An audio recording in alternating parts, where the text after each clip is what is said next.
«Судьба народа – моя судьба». Так называется книга Ильяса Альчикова, которую он представил публике в Алуште. Ильяс Альчиков – один из немногих, кому в начале 60-х годов, когда двери высших учебных заведений для крымских татар оставались закрытыми, удалось поступить в Московский институт механизации и электрификации сельского хозяйства, а позже стать студентом Московского авиационного института и продолжить свою деятельность инженером-проектировщиком в конструкторском бюро Королева. В книге автор делится своей биографией, глубокими размышлениями и личными воспоминаниями, рассказывает о нелегком жизненном пути. В процессе жизни я вел такой легкий дневник и работал над этим делом 3 года, восстанавливая все события, которые имели место быть в процессе моей долгой жизни. Когда война началась, мне было 5 дней.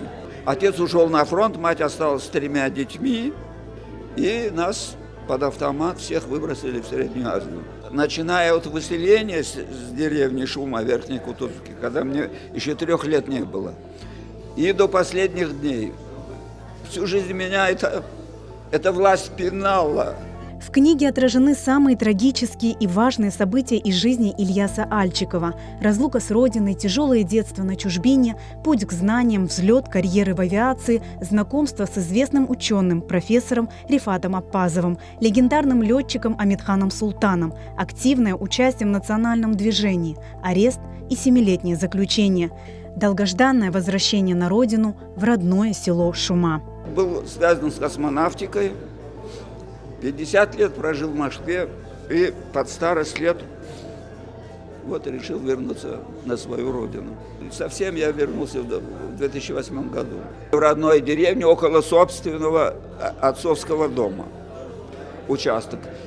Вырвал, можно сказать, у властей просто с большим трудом. И каждый день любуюсь своим домом, в котором родился. Это судьба моего народа. Здесь все этапы, которые прошел наш народ. Ильяс Альчиков – яркий представитель целого поколения крымских татар, которые готовы были на жертвы ради своего народа. Сохранив любовь к родине, он смог передать эти чувства в своей книге новым поколениям, дав им возможность прикоснуться к памяти, вернуться в прошлое. На протяжении этих уже больше 10 лет мы постоянно общаемся, я постоянно фиксирую его воспоминания. Большой вклад Ильяс Ага еще сделал в то, что пытался сохранить наш родной диалект села Шума. Конечно, то, что он сейчас сделал, это в будущем, я не знаю, через 100 лет будет настолько же ценным, как воспоминания Джафера Сейдамета, который мы сейчас читаем и восторгаемся. Ильяс Ага Амитхан Султанмен көрішіп çalışқан. Ол оқыған Москва шерінде. Ве бүгінгі күнде Амитханмен рас келген, çalışқан инсанлар пармақларда саймақ мүмкін. Ильяс Ага Альчиков бүйіктен бүйік іш етті. Бұл кітапны шығарып, бұл кітапмен бәрабер біз мәселе епіміз халқымыздың сүргінлікні кешірген күнлеріні көздеріміз огүнден кечиреміз. Böyle bir facianı bizim bütün halk başından geçirdi. Ve onlardan bir tanesi İlyas Ağa olarak ondan da gayrı bu insan Kırım'a nasıl kayıtıp geldi.